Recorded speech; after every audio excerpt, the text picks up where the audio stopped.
ചവറ അയ്യാറിയിൽ നിന്നും ഇൽമനേറ്റ് ലഭിക്കാത്തതിനാൽ CMRLന്റെ പ്രവർത്തനം പ്രതിസന്ധിയിലാണെന്ന് കാട്ടിയാണ് തൊഴിലാളി സംഘടനകൾ കഴിഞ്ഞയാഴ്ച സെക്രട്ടേറിയറ്റിന് മുമ്പിൽ ധർണ സംഘടിപ്പിച്ചത്. കമ്പനിക്ക് ധാതുമണൽ സംഭരണാനുമതി നൽകണമെന്നും ധർണയിൽ ആവശ്യമുയർന്നു. INTUC സംസ്ഥാന പ്രസിഡന്റ് R ചന്ദ്രശേഖരൻ, AITUC സംസ്ഥാന general secretary Kanam Rajendran, CITU സംസ്ഥാന ജനറൽ സെക്രട്ടറി എളമരം കരീം തുടങ്ങിയവരായിരുന്നു ധർണയിലെ പ്രധാന നേതാക്കൾ.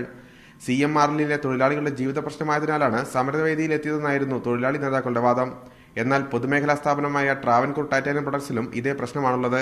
ഒരു യൂണിയന്റെയും സംസ്ഥാന നേതൃത്വം ഈ പ്രശ്നത്തിൽ ഇതുവരെ ഇടപെട്ടിട്ടില്ല. ചവറ അയ്യാറിയിൽ നിന്നായിരുന്നു നേരത്തെ ഇവിടേക്ക് ഇൽമിനേറ്റ് എത്തിയിരുന്നത്. 2 വർഷത്തിലേറെയായിട്ട് അയ്യാറിയിൽ നിന്നും ഇൽമിനേറ്റ് ലഭിക്കുന്നില്ല. ശ്രീലങ്കയിൽ നിന്നും തൂത്തുക്കുടിയിൽ നിന്നുമാണ് ഇപ്പോൾ ഇൽമിനേറ്റ് എത്തിക്കുന്നത്. അതാവട്ടെ ഗുണനിലവാരമില്ലാത്തതും. ഇത് വൻ നഷ്ടമാണ് ഈ സ്ഥാപനത്തിന് വരുത്തിവച്ചിരിക്കുന്നത്. ഇവിടെ എല്ലാ തൊഴിലാളി സംഘടനകൾക്കും സാന്നിധ്യമുണ്ടെങ്കിലും സംസ്ഥാന നേതാക്കൾ ഇതൊന്നും അറിഞ്ഞു മട്ടില്ല. സ്വകാര്യ മൂലധന കമ്പനിയുടെ അതിശക്തമായിട്ടുള്ള സമ്മർദ്ദത്തിന് വിധേയമായി തന്നെയാണ് കക്ഷി രാഷ്ട്രീയത്തിന് അതീതമായിട്ടുള്ള ട്രേഡ് യൂണിയൻ കൂട്ടായ്മ കൊച്ചി കമ്പനിയുടെ കാര്യത്തിൽ ഉണ്ടാകുന്നതും പൊതുമേഖലാ സ്ഥാപനത്തിന്റെ കാര്യത്തിൽ ഉണ്ടാകാത്തതും.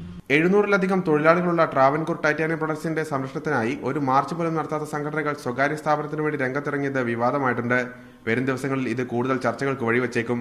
PL കിരൺ, മീഡിയ 1 കൊല്ലം.